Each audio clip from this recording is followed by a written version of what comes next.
Bay kabalo na ko unsay rason nganong giban ni siya nga dog breed sa ubang mga nasod. Let me explain ha. So atong ilailahon ning usa sa pinakaangas ug pinaka-powerful nga dog breed sa tibuok kalibutan, ang Cane Corso or Italian Mastiff. Usa ka dako ug powerful nga dog breed nga gagikan sa Greece ug sa Rome, Italy. Ug sa unang tanaw pa lang ninyo bay, medyo menacing ug makahadlok kay siya tan-awon. Well, wa ka nagkasayop bay. Una, dagko gini sila.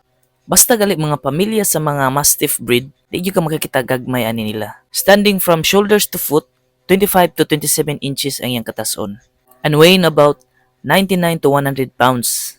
Big doggy ni siya boy. Ikaduha, kani nga breed bay is built specifically for hunting, guarding, o especially warfare. Yes bay, literal nga war dog ni siya.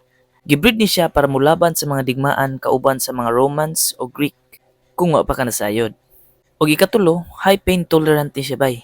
Meaning og kani nga dog breed bay mo paak dili nimo.